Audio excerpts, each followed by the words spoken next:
Boyfriend dumped me because of distance and then wanted it all back. It was a normal weekday evening when I received a call from Liam. He and I had been dating for 3 years and our relationship seemed perfect. We were living together, making plans for the future, dreaming of traveling together. I remember us discussing where we would go next year, looking at itineraries, picking out hotels. We had so many common interests that it seemed that nothing could separate us. We spent evenings cuddled up on the couch, watching movies, cooking dinner together. Everything was so cozy and peaceful that I couldn't imagine how it could be otherwise. But at one point, when he called, I felt something was wrong. His voice sounded strained, and I noticed it right away. Usually he called me from work to share some small thing, to ask how my day was, to discuss plans for the evening. But today was different. I was sitting in the kitchen, making tea, and I could feel the anxiety building inside me. Something in his tone suggested this wasn't just another call. Liam informed me that he was being transferred to a branch of the company in another city for a while. The boss had offered a promotion, and he couldn't refuse. This city was far away, and the thought of us being separated by hundreds of kilometers terrified me. But I knew I couldn't stand in his way. He dreamed of a career, and this chance was important to him. We both knew the move was inevitable. However, the thought of parting ways for an extended period of time really bothered me. We discussed that we would try to maintain a long-distance relationship. I suggested we call each other every day, use video calls, and try to spend holidays and vacations together. Liam agreed, and we decided that we could deal with this temporary difficulty. In 6 months to a year, he would come back and things would be back to normal. We believed that we could cope with the distance, that our love was strong enough to withstand any trials. But the reality turned out to be much more complicated. The first few months went relatively smoothly. We kept in touch, telling each other about our day, sharing news. Sometimes we managed to spend a weekend together, and these gatherings were the happiest moments of our lives. We tried to fill every minute of communication, enjoying each other's company. But gradually things began to change. Contacts became less frequent. Liam's work took up more of his time, and he found less and less time to call or write.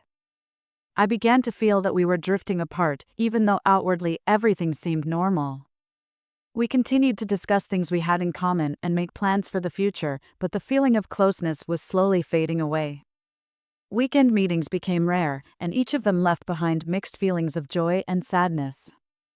I could feel the distance between us growing, not only physically but also emotionally. One day I came to visit Liam for the weekend. We spent 2 days together, but something wasn't right. He seemed distant, brooding. I tried to engage him in conversation, but he was evasive. Something had clearly changed, and it was obvious. His gaze was different, like he was hiding something important deep inside. I felt like there was an invisible barrier between us that I couldn't get past. When I got home, I thought about our conversation for a long time. Thoughts swirled in my head, keeping me on my toes. Maybe he'd met someone else. Maybe he'd decided that a long-distance relationship was too complicated. I couldn't stop thinking about what could have happened. Maybe he was just tired of constantly trying to keep in touch. These thoughts kept me on my toes, and I didn't know how to deal with this feeling of uncertainty. A week later, I got a text from Liam. It was short and dry. Unfortunately, our relationship is at an impasse. I think we should break up. Those words literally hit me like a thunderclap. At first, I couldn't believe my eyes. How could a 3-year relationship end so easily? My hands shook as I reread the message over and over, trying to figure out exactly what he meant. I texted him back, begging him to explain what had happened. But there was no reply. I spent a few days in utter despair. I called him, texted him, but it was all to no avail. Liam ignored my attempts to contact him. Every morning, I woke up hoping it was just a nightmare, that he would call and tell me it was all a mistake. But the days passed, and the silence became more and more unbearable. I couldn't understand how the man with whom I shared all my thoughts and feelings could so easily cut me out of his life. I spent every evening alone, replaying our best moments in my head. Remembering how we laughed, walked hand in hand, planned the future. All those memories seemed to have lost their meaning now. The world around me was gray and empty. I felt like a part of me had died along with the relationship. Finally, I decided that I needed to accept the situation. Although it was incredibly difficult, I realized that it didn't make sense to go on like this. I was in a lot of pain, but I knew I had to move forward. A few months went by. I tried to distract myself at work, going out with friends. But thoughts of Liam continued to haunt me. I still couldn't figure out what exactly had gone wrong. I wondered if maybe I had done something wrong. Maybe he was just tired of our long-distance connection. But there were no answers. One night, I got an unexpected call. It was Liam. He apologized for his behavior and explained that he had indeed met someone. He realized that he couldn't continue a long-distance relationship because he had fallen in love with someone else. I listened to him, not believing my ears. All these months I had been tormented by doubts, and he had just found a replacement. I couldn't believe that a man I trusted could do such a thing. Why didn't he tell me right away? Why did he choose to hide the truth, leaving me in the dark?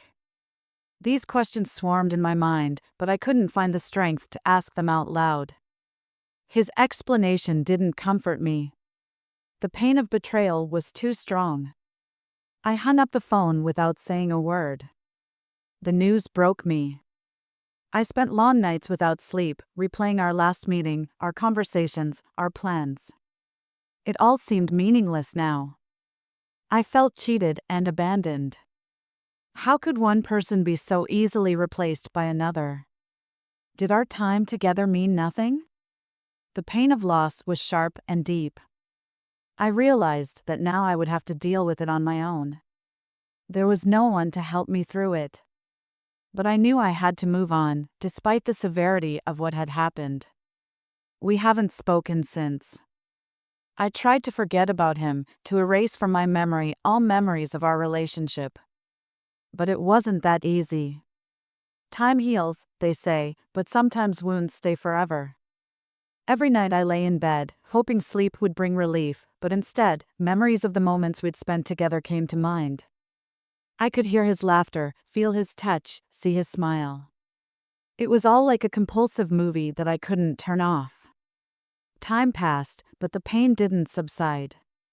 I tried to occupy myself with anything, working late at night, going out with friends, reading books, but nothing could drown out the emptiness inside. Sometimes I caught myself looking at his pictures or reading old messages. I knew it wouldn't help, but I couldn't help myself. A couple years passed and I learned to live with it. I've met other people, built a career, made new friends. But sometimes, in rare moments of weakness, I still think of him. The pain has subsided, the wounds have healed, but the scars remain. I realized that some things you can't erase from your memory, no matter how hard you try.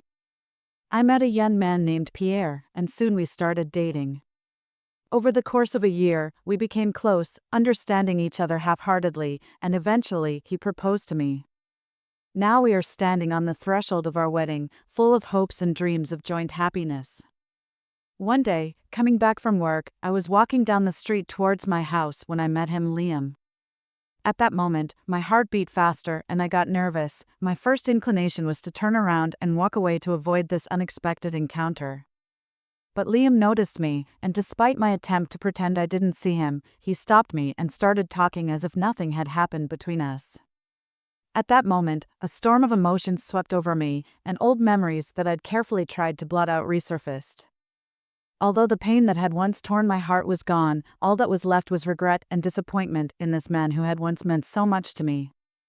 I just wanted to leave quickly, because Pierre was waiting for me at home, but Liam held my hand tightly and wouldn't let go. When I'd told him I was getting married soon, I'd expected that to stop him. But on the contrary, he pushed even harder to see me, and I realized that this situation was getting more and more tense and complicated. My insides were all mixed up, feelings for Pierre, who genuinely loved me, and the ghosts of the past that I tried not to think about. Staring at Liam and gazing into his eyes, I said firmly that there was a genuine and deep sense of love between Pierre and me, and I could never hurt him like that. Liam tried to keep talking, trying to get something across to me. Turning around, I walked away, putting a final end to our story. I realize now that distance isn't just miles. They are barriers that cannot be overcome with words and promises. Love requires intimacy, trust, and mutual support. Without it, it dies like a flower without water. That's how my story of long-distance love ended. Now I know that such relationships require tremendous patience and willpower. But sometimes even that is not enough. Life is unpredictable, and sometimes circumstances are stronger than we are. I've had to go through a lot to come to this conclusion. Every day spent away from my loved one brought new difficulties and challenges. I believed that we could cope, that our love would withstand any test. But in the end, it turned out that even the strongest affection cannot exist without physical closeness and constant contact. I learned that love is more than just words and promises. It is daily work, support, and attention. When there is no opportunity to hug, to feel the warmth of another person, everything becomes difficult. Phone conversations and video calls are no substitute for real moments together. Looking back now, I see that our relationship could have survived if we had found a way to be closer to each other.